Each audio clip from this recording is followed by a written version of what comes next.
Hello दोस्तों, कैसे हो आप सब। आने वाले कुछ और दिन बिटकॉइन और क्रिप्टो करेंसी के लिए थोड़े हलचल भरे रह सकते हैं, क्योंकि यहाँ पर आज एक इम्पॉर्टेंट डेट है और इसके बारे में बहुत बार आपने सुन लिया होगा कि 20 फरवरी को सुप्रीम कोर्ट जो है अमेरिका की वो डिसीज़न लेगी कि यहाँ पर ट्रंप ने जो टैरिफ लगाए हैं वो सही है या गलत है। सही होगा तो क्या निकल के आएगा, गलत ठहरा दिया तो क्या हो सकता है, उसके बारे में मैं थोड़ा डिटेल में समझाऊंगा और उससे bitcoin, crypto currency market, gold, silver, उस पर क्या इम्पैक्ट पड़ता है उसको भी थोड़ा सा समझने की कोशिश करेंगे। लेकिन यहाँ पर एक और टेंशन है और वो टेंशन है ईरान को लेकर। अमेरिका ईरान के ऊपर कुछ भी करता देखने को मिल सकता है। अभी पिछले 1-2 दिनों से ये न्यूज़ चल रही थी और ऐसा नहीं है कि किसी रास्ते पे चलते हुए किसी इंसान ने बोल दिया। भैया जो बड़ी बड़ी न्यूज़ एजेंसीज थी उन्होंने ये खबर चलाई है कि भैया इस वीकेंड पर ईरान के ऊपर अमेरिका यहाँ पर अटैक करता देखने को मिल सकता है। लेकिन एक राहत की खबर है पूरी ग्लोबल मार्केट के लिए और यहाँ पर बिटकॉइन, क्रिप्टो करेंसी के लिए, और वो कम से कम अगले 8-10 दिन तक तो रहनी चाहिए। और वो क्या है वो भी बताऊंगा। और यहाँ पर ग्लोबली जो सिचुएशन बन रही है उसको छोड़ दे तो क्रिप्टो करेंसी मार्केट के अंदर यार एक ठहराव सा आ गया है। बिटकॉइन $70,000 के आसपास ही घूम रहा है और ऑल्ट कॉइन्स का जो दूसरे कॉइन्स हैं उनका तो आप पूछो ही मत। लेकिन क्या लगता है क्या हो रहा है, हमें अप टू डेट तो रहना पड़ेगा ना। जो मार्केट के अंदर चल रहा है हमें वो समझना तो पड़ेगा ना, ताकि यार उसके हिसाब से हम यहाँ सोच सके क्या बिटकॉइन का बॉटम हो गया है कि नहीं हो गया। हालात बिगड़ते हैं तो बिटकॉइन का बॉटम आप कह नहीं सकते हो गया है, लेकिन हाँ 55 से $60,000 एक इम्पॉर्टेंट सपोर्ट है और कह सकते हो वो एक पोटेंशियल बॉटम भी होता देखने को मिल सकता है। तो बहुत कुछ बताने और समझाने को है, लेकिन ये दो बड़े इवेंट आने वाले दिनों के अंदर, हफ्तों के अंदर बिटकॉइन और क्रिप्टो करेंसी मार्केट को काफ़ी इन्फ्लुएंस कर सकते हैं। तो उसके बारे में सारी बात करेंगे और आपको समझाएंगे। चैनल पे पहली बार आए हो ना, चैनल पे पहली बार आए हो तो चैनल को सब्सक्राइब कर लो। पुराने हो और जैसे आप हमेशा प्यार दिखाते रहते हो, उम्मीद करता हूँ वही आगे चालू रखोगे और वीडियो को लाइक और शेयर करके ज़रूर जाओगे। और उम्मीद करता हूँ कई लोगों ने तो ऑलरेडी कर दिया होगा। लेकिन यहाँ पे पूरी कहानी क्या चल रही है, इस टाइम पे दो मेजर चीज़ें चल रही हैं। उससे पहले एक और इम्पॉर्टेंट अपडेट, कल एफओएमसी के मिनट्स जो है निकल के आए, मैं आपको बता दूं। उससे भी कहीं ना कहीं ये सिग्नल क्लियर नहीं हो रहा है कि इंटरेस्ट रेट कट होंगे कि नहीं होंगे। अगर इंटरेस्ट रेट कट नहीं होता है तो यूएसए की मार्केट पे एक प्रेशर देखने को मिलेगा, और कल यूएसए की मार्केट पे उसका एक प्रेशर देखने को मिला था, आधे % के आसपास छिटक गई थी।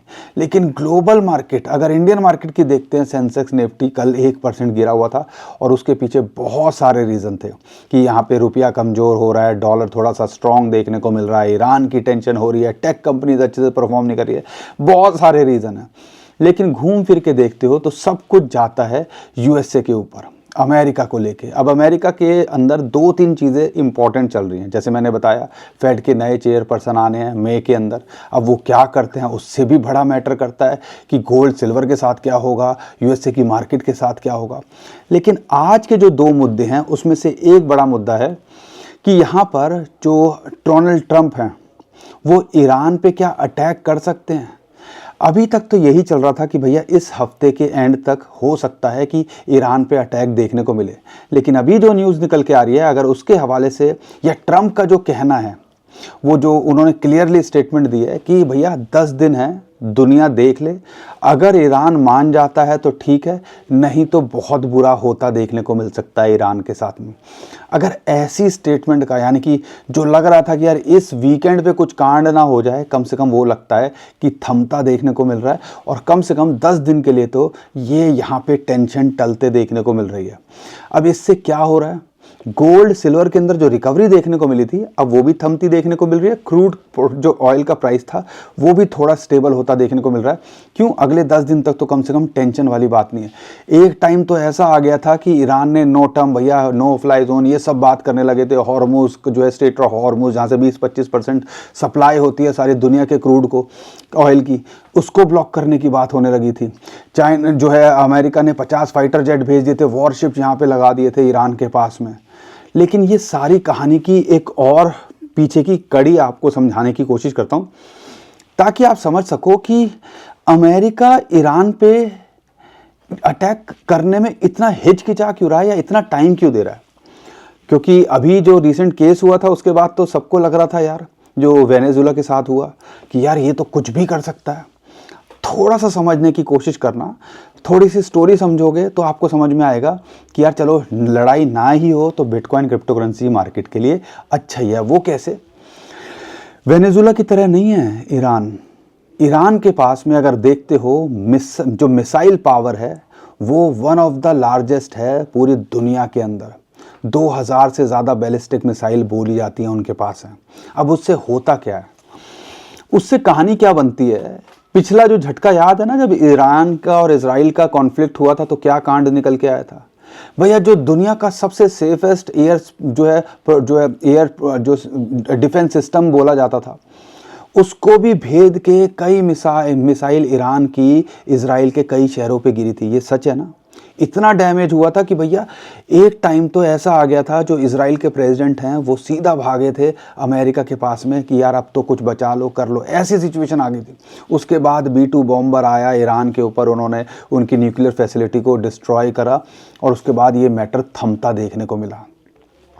तो जो है ईरान, जो अमेरिका है, उसको भी पता है कि यार वो ऐसा नहीं है। यहाँ पे अगर युद्ध छिड़ा, जैसे इराक में हुआ था, जैसा सीरिया में हुआ था, जैसा वियतनाम में हुआ था, जैसा अफगानिस्तान में हुआ था, अमेरिका यहाँ भी उलझता देखने को मिल सकता है।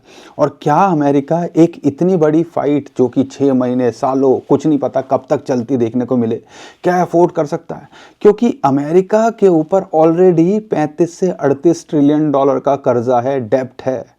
अब उसको भरेगा या और जो है कई, क्योंकि ये जो लड़ाइयाँ होती है ना भैया, एक एक मिसाइल जो होती है $1-1 मिलियन की होती है। $1 मिलियन में 5-5, 6-6 करोड़। हमें लगता है अरे भैया आकाश तुरी जा रही है, ये तो यहीं फोड़ देगा। हम तो एक्साइटेड हो जाते हैं देख के टीवी के अंदर, अरे यार कितना बड़ा विस्फोट हुआ, ये हुआ, वो हुआ।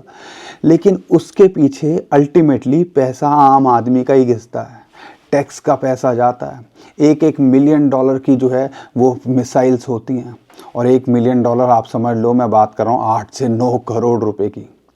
कितनी मिसाइल दाग लोगे? अरे उतने एक मिसाइल के अंदर कितने हज़ारों लाखों लोगों को जो है खाना खिलाया जा सकता है। थोड़ा सोचने की कोशिश करो।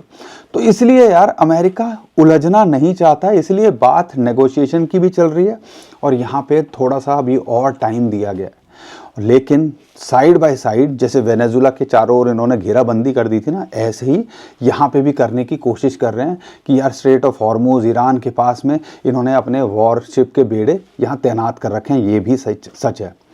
लेकिन अगले 10 दिन के अंदर उम्मीद करते हैं मैटर सॉल्व हो। अगर ये मैटर सॉल्व होता है, शांति होती है, तो इससे क्या फ़ायदा होगा यार? ग्लोबल जो अनसर्टेनिटी थी वो थोड़ी कम होगी, यानी कि यहाँ पर गोल्ड, सिल्वर, पूरी की पूरी ग्लोबल मार्केट के अंदर दोबारे से एक रिकवरी देखने को मिल सकती है।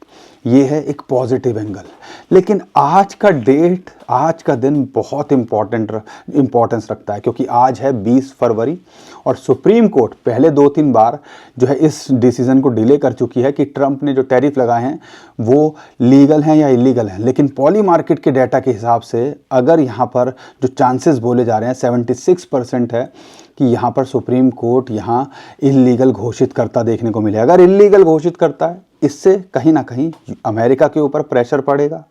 यहाँ पर आप कह लीजिए कि गोल्ड और सिल्वर जो होंगे वो छिटकते देखने को मिलेंगे, क्योंकि जब टैरिफ को कर दिया, जो है एक तरह से हथियार की तरह ही इस्तेमाल कर रहे थे कि यार कोई भी कंट्री कुछ भी करे टैरिफ लगा दो, यूरोप पे टैरिफ लगा दो, अमेरिका पे अफ्रीका पे टैरिफ लगा दो, इंडिया पे टैरिफ लगा दो, चाइना पे टैरिफ लगा दो।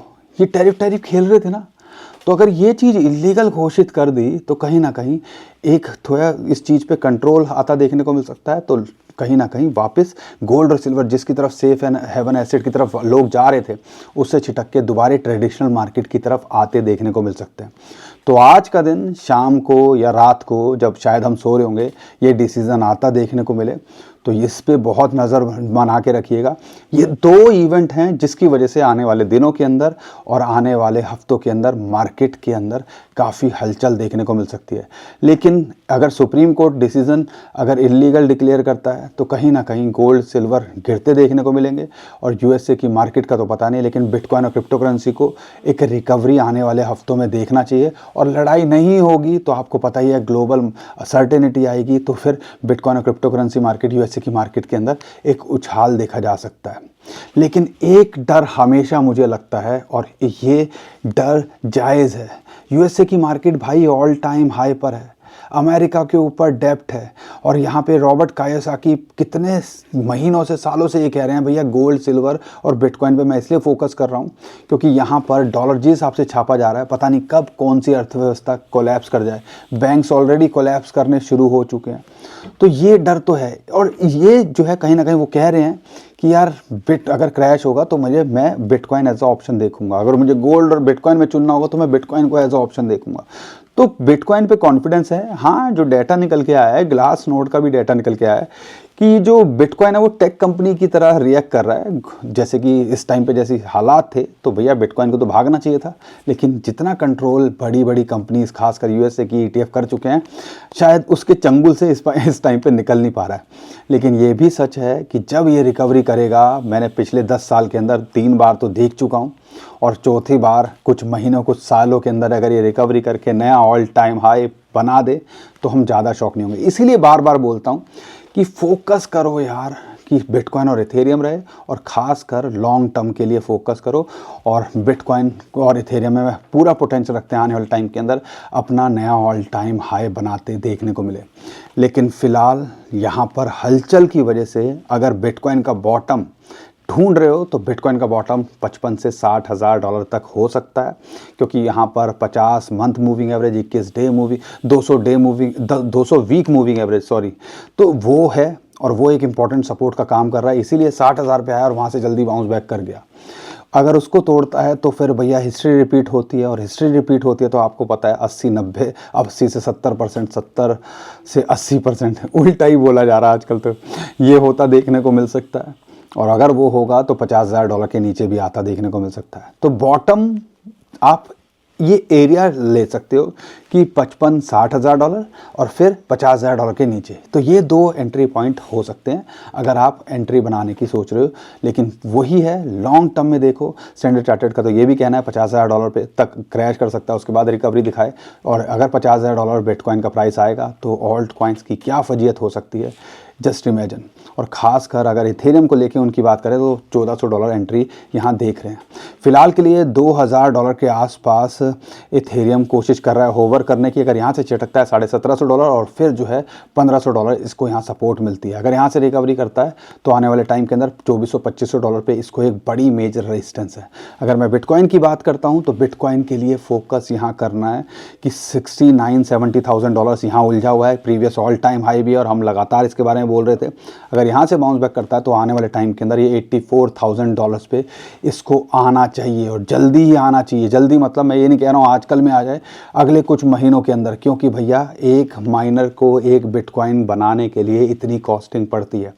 कब तक लॉस में वो माइन करते फिरेंगे, ये भी एक बहुत बड़ा सवाल है। तो हर चीज़ पे नज़र रखो, जो भी अपडेट, जो भी इंफॉर्मेशन आती रहेगी मैं आपको करने की कोशिश करूँगा। लाइक कर नहीं रहे हो, लाइक कर दिया करो। मुझे ही पता है यार, ये बड़ी इतनी आसानी से आजकल ये मेरे थंब से भी नहीं निकल रहा है लाइक, ठीक है ना। सब कुछ स्लो हो रखा है। अरे भैया हमें स्लो मोशन, और क्रिप्टो वालों को तो सब कुछ फास्ट चाहिए, फटाफट, ठीक है, 10 मिनट में डिलीवरी। और इस सिचुएशन में 10 मिनट की डिलीवरी या फटाफट के चक्कर में हमने कितनी बार क्या क्या एक्सीडेंट होते देखे हैं। इसीलिए, और ख़ासकर अगर ऑल्ट कॉइन्स की बात करता हूँ,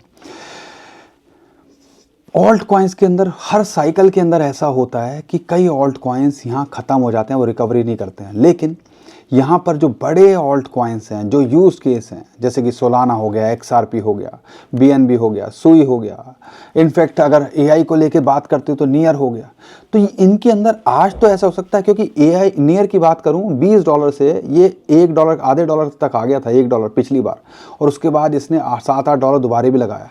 तो ये रिकवरी जब करेंगे ना, तो यार ऐसी तो रिकवरी कर सकते हैं कि हाँ यार, कि हमें एक एग्जिट मौका दे दें या हमारी एक रिकवरी पोर्टफोलियो की करते देखने को मिले। लेकिन वही है, थोड़ा चूजी होना पड़ेगा। यूज केस कॉइन्स पे फोकस करो, टॉप कॉइन्स पे फोकस करो। खासकर इस टाइम पे जब बिटकॉइन और इथेरियम ही ऐसे हालात में मिल रहे हैं, तो भैया इधर उधर क्यों दिमाग लगाना। बाकी हम कोई फाइनेंशियल एडवाइज़र नहीं है, हम तो कोशिश कर रहे हैं जो भी इन्फॉर्मेशन अपडेट है आपको लगातार करने की। आप समझदारी दिखाइएगा, रिस्क उतना लीजिएगा जितना आप झेल सकें, पोर्टफोलियो को सही से मैनेज करो और बिना फाइनेंशियल एडवाइज़र के डिस्कस किए या उनसे एडवाइस लिए कुछ मत करना। उम्मीद करता हूँ आपको हर बार की तरह हमारा कंटेंट अच्छा लगा होगा। वीडियो पसंद आई तो वीडियो को लाइक, चैनल को सब्सक्राइब कीजिए, ट्विटर टेलीग्राम को हमारे फॉलो कर लीजिए, नीचे जो है डिस्क्रिप्शन में उसका भी लिंक दे दिए। अभी के लिए विदा लेता हूँ। खुश रहिए, मुस्कुराते रहिए, कमाते रहिए। आपका दोस्त पंकज। थैंक यू, नमस्कार, धन्यवाद।